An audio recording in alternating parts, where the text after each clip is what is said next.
Tentunya saya akan menyampaikan gambaran umum Sulawesi Tenggara.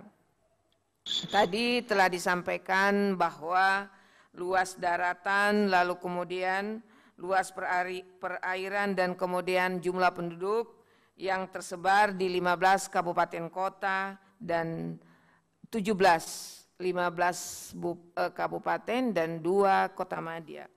Selanjutnya saya izin menyampaikan gambaran umum Sulawesi Tenggara, lalu kemudian pertumbuhan ekonomi Sulawesi Tenggara. Perekonomian Sulawesi Tenggara berdasarkan besaran produk domestik regional bruto tahun 2020 atas dasar harga sampai 130,18 triliun dan atas dasar harga konstan di 2010 mencapai 93,45 triliun. Ekonomi Sulawesi Tenggara tahun 2020 mengalami kontraksi sebesar 0,65% dibanding capaian tahun 2019 yang tumbuh sebesar 6,50%.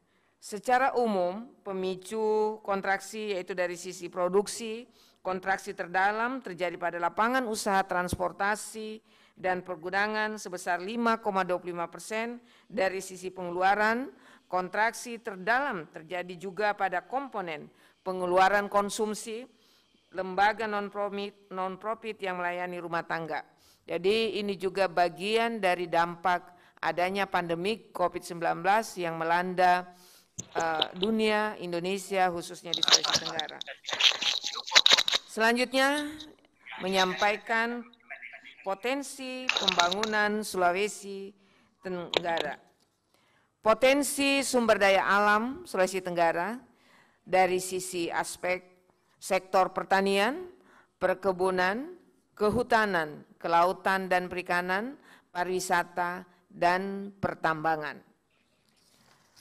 Adapun potensi pertanian dalam arti luas, terdiri dari subsektor tanaman pangan dengan luas areal masing-masing dan jumlah produksi per tahun yaitu dapat dilihat dalam slide, lalu kemudian subsektor perkebunan dan hortikultura dengan luas areal masing-masing dengan jumlah produksi per tahun yang terdiri dari kakao, lalu kemudian mete, lalu kemudian kelapa sawit dan kelapa seluas sesuai dengan yang kami paparkan dalam slide. Lalu subsektor peternakan terdiri dari komoditas, lalu kemudian sapi dengan populasi 419.882 ekor, produksi daging, unggas, dan kemudian produksi daging itu sendiri.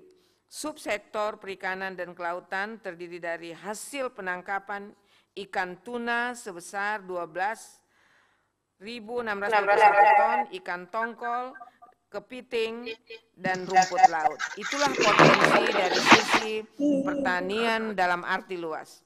Selanjutnya potensi wisata. Tadi juga sudah disampaikan terkait dengan potensi wisata Provinsi Sulawesi Tenggara. Wisata alam, segitiga karang dunia di Kepulauan Wakatobi, ini sudah menjadi 10 destinasi yang ada di Indonesia. Lalu kemudian sekarang kami lagi mengembangkan destinasi Pulau Bokori dan Pantai Toronipa di Kabupaten Konawe, Pantai Nambo dan Kebun Raya di Kota Kendari, Pulau Labengki dan air panas Wawolesea di Kabupaten Konawe Utara, Goa Liangkaubori dan Meleura di Kabupaten Muna, sungai terpendek di dunia yaitu di Tamborasi, Kabupaten Kolaka, 1000 goa di Buton Tengah, Pulau Ular di Buton Selatan, Pulau Kabaena di Bombana, air terjun Wawoni di Kabupaten Konawe Kepulauan, dan Taman Nasional Rawaopa, Pantai Tanjung Taipan, dan air terjun Moramo di Kabupaten Konawe Selatan. Tentunya ini menjadi potensi yang luar biasa dari sisi sektor wisata. Selanjutnya potensi wisata religi. Kami juga memiliki Masjid Keraton Kesultanan Buton di Kota Baubau yang masih sampai saat ini menjadi destinasi yang diminati oleh para wisatawan baik luar maupun dalam. Lalu kemudian potensi ikon baru yang ada di Sulawesi Tenggara yaitu Masjid Al-Alam di Teluk Kendari. Ini sempat viral. Lalu kemudian potensi hutan. Ini terdiri dari 49% luas hutan lindung ataupun luas hutan konversi dan luas hutan produksi. Ini luas hutan produksi 49%, lalu kemudian luas hutan konservasi 10% dan luas hutan lindung 41%. Luas kawasan hutan di Sulawesi Tenggara masing ini terdiri dari atau secara keseluruhan berjumlah 2.600.137 hektare atau 68,17% dari luas wilayah daratan Provinsi Sulawesi Tenggara. Selanjutnya potensi pertambangan. Ini potensi pertambangan, lalu ini kita bisa melihat ini sudah diketahui secara nasional dan internasional. Lalu kita juga punya aspal curat deposit sebesar 3,8 miliar ton.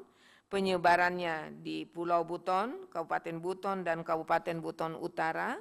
Selanjutnya penggunaan aspal Buton di beberapa provinsi, Majalengka, Jawa Barat, Tomo, Jawa Barat, Gorontalo. Dan ini perlu kami informasikan bahwa sekarang ini ada kebijakan nasional 1.000 km penggunaan aspal Buton. Selanjutnya nikel, ini masih dari aspek pertambangan. Kita punya deposit sebesar 97,4 miliar ton. Penyebarannya di Kabupaten Kolaka Utara, Kolaka, Konawe Utara, Konawe Selatan, Konawe, dan Bombana, termasuk di dalamnya Pulau Kabaena. Emas, kami juga punya emas, estimasi deposit sebesar 1,125 juta ton. Penyebarannya di Kabupaten Bombana dan beberapa kabupaten lain yang sedang diteliti. Potensi tambang lainnya, kami juga Provinsi Sulawesi Tenggara punya pasir kuarsa 5 miliar ton, marmer, lalu ada lempung, onyx, gamping, mangan, pasir besi, fosfat, kromit, dan magnesit. Ini semua penyebarannya masing-masing ada di Kabupaten Buton, Konawe Utara, Konawe, dan Kabupaten Bombana. Ini sudah terlihat dalam slide. Lalu kemudian potensi energi, potensi pembangkit listrik tenaga air ada Sungai Lasolo, Sungai Konaweha, Sungai Tamboli, Sungai Lalindu, ada 4 sungai dengan masing-masing sesuai dengan megawatt. Lalu potensi panas bumi ada di Lainea dan di Mangolo. Selanjutnya, izin menyampaikan kebijakan pembangunan jangka menengah Provinsi Sulawesi Tenggara tahun 2018 sampai 2023 masa Bapak Gubernur Sulawesi Tenggara Bapak Haji Ali Masih dan Bapak Wakil Gubernur Bapak Dr. Lukman Abu Nawas. Dengan visi adalah terwujudnya Sulawesi Tenggara yang aman, maju, sejahtera, dan bermartabat dengan 4 misi agenda utama pembangunan, yaitu meningkatkan kualitas hidup masyarakat agar dapat berdaulat dan aman dalam bidang ekonomi, pangan, pendidikan, kesehatan, lingkungan, politik, serta iman dan takwa. Misi kedua yaitu memajukan daya saing wilayah melalui penguatan ekonomi lokal dan peningkatan investasi. Dan yang ketiga adalah mendorong birokrasi pemerintahan provinsi yang modern, tata kelola pemerintahan desa yang baik, lalu kemudian memberikan bantuan kepada kecamatan dan kelurahan sebagai pusat pelayanan pemerintahan. Dan yang terakhir merupakan misi keempat adalah meningkatkan konektivitas dan kemitraan antar pemerintah, swasta, dan masyarakat dalam rangka peningkatan daya saing daerah melalui pembangunan dan perbaikan infrastruktur dan aspek-aspek sosial ekonomi. Penjabaran visi dan misi didesain dalam bentuk 5 program prioritas, yaitu Sultra Beriman dan Berbudaya, Sultra Cerdas, Sultra Sehat, Sultra Produktif, Sultra Peduli Kemiskinan. Inilah program prioritas yang mewarnai menjadi guidance bagi seluruh masyarakat Sulawesi Tenggara khususnya OPD ini untuk bekerja untuk bagaimana mewujudkan visi daerah dan misi sesuai dengan program prioritas Bapak Gubernur dan Bapak Wakil Gubernur dan program kebijakan daerah. Selanjutnya konsep pendekatan dan kebijakan pembangunan yang dilakukan yaitu berdasarkan kondisi wilayah Sulawesi Tenggara yang terdiri dari wilayah Jazirah Kepulauan, maka perlu dilakukan pendekatan pembangunan yang tepat untuk menjawab berbagai tantangan serta mendorong kemajuan wilayah secara lebih merata. Pendekatan pembangunan yang dilakukan adalah gerakan akselerasi pemerataan pembangunan wilayah daratan dan lautan kepulauan dengan akronim Garbarata. Ini adalah ikon dari kebijakan pembangunan di Sulawesi Tenggara dalam pemerintahan Bapak Haji Ali Masih dan Bapak Dr. Lukman Abu Nawas. Strategi pendekatan dalam konsep Garbarata ini ada 5, pembangunan yang bertumpu pada pusat-pusat pertumbuhan, lalu kemudian pembangunan yang menitik beratkan pada pengembangan konektivitas antar wilayah, lalu pembangunan dengan menitik beratkan pada keberpihakan pemerintah kepada masyarakat miskin dan kelompok marginal lainnya, dan pembangunan yang ditujukan untuk penguatan sumber daya manusia dan pengarus utamaan gender, dan yang terakhir adalah pembangunan yang bertumpu pada pelestarian sumber daya alam dan peningkatan nilai tambah dalam rangka peningkatan daya saing daerah. Inilah strategi pendekatan dalam konsep pendekatan pembangunan berbasis Garbarata. Selanjutnya, langkah-langkah pemerintah provinsi untuk menarik investasi. Saya kira saat ini pemerintah Provinsi Sulawesi Tenggara terus membuka ruang investasi bagi para investor melalui penciptaan iklim investasi yang kondusif, melakukan perbaikan dan pengembangan infrastruktur penunjang seperti pembukaan jalan, pelabuhan termasuk rencana pengembangan Bandara Halu Oleo yang sekarang ini kita sedang mengusulkan untuk peningkatan status menjadi bandara internasional, serta mendorong kegiatan investasi yang senantiasa berpedoman pada ketentuan dan peraturan berlaku sehingga kita harapkan nanti outcome dan output tidak hanya memberi keuntungan bagi investor tetapi juga tetap membawa kemaslahatan bagi masyarakat untuk kemajuan daerah dan kesejahteraan masyarakat Sulawesi Tenggara.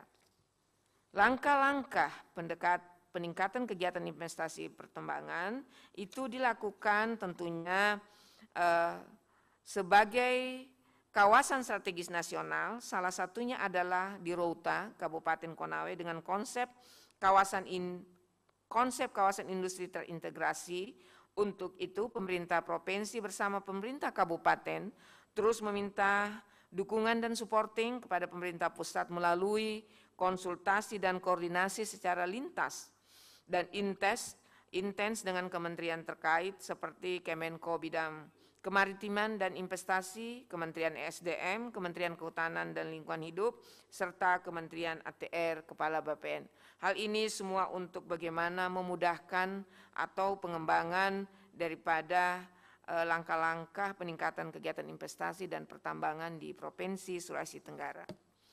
Selanjutnya, pengembangan sektor pariwisata Sulawesi Tenggara saat ini tentunya kawasan Pantai Toronipa, Kabupaten Konawe, kawasan ini kelak akan menghubungkan dengan kawasan-kawasan pariwisata lainnya di seluruh wilayah Sulawesi Tenggara seperti tadi, Labengki dan sebagainya. Lalu kemudian mencermati kondisi COVID saat ini, maka tentunya pembangunan di sektor pariwisata, pemerintah daerah membangun kerjasama yang sinergi antara dalam konteks kolaborasi pentak helix antara pemerintah pusat dan pemerintah daerah, legislatif, TNI Polri, pelaku usaha, akademisi, media, dan elemen terkait lainnya. Pemerintah provinsi terus mendorong semua komponen yang terkait dengan pembangunan pariwisata untuk membuat dan mengemas kepariwisataan sekarang agar tetap produktif, serta aman dan nyaman bagi masyarakat, pelaku usaha, dan konsumen pariwisata dengan benar-benar menerapkan protokol kesehatan baik dari sisi aspek akses amenitas, atraksi maupun promosi. Upaya yang diyakini dapat mengatasi keadaan dalam pandemik ini dalam upaya memutus rantai penularan COVID-19, yaitu melalui vaksin. Perlu kami informasikan bahwa kegiatan vaksin sudah kami lakukan kick off tanggal 14 Januari 2020, satu hari setelah pelaksanaan vaksin COVID oleh Presiden Republik Indonesia Bapak Joko Widodo pada tanggal 13 Januari, dan hari ini semua kabupaten kota telah melakukan vaksin dan kami telah distribusikan vaksin di seluruh kabupaten kota di Sulawesi Tenggara.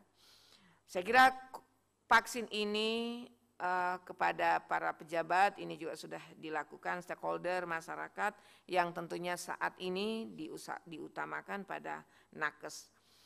Pemberian vaksin lebih awal tersebut sebagai salah satu cara mengcounter attack berita-berita hoaks yang menimbulkan keraguan bagi masyarakat. Kegiatan vaksinasi terus berjalan di Sulawesi Tenggara dan kami upayakan saat ini di tahap kedua, maka seluruh pelayan publik dan ASN akan divaksin. Saya kira itu yang dapat kami sampaikan. Jaya Tribun News mudah-mudahan menjadi partner dari mitra dari pemerintah Provinsi Sulawesi Tenggara untuk membangun daerah Sulawesi Tenggara yang kita cintai ini. Demikian dari kami, mohon maaf apabila ada hal yang kurang berkenan. Terima kasih, billahi taufiq wal hidayah. Wassalamualaikum warahmatullahi wabarakatuh. Terima kasih sudah nonton. Jangan lupa like, subscribe, dan share ya.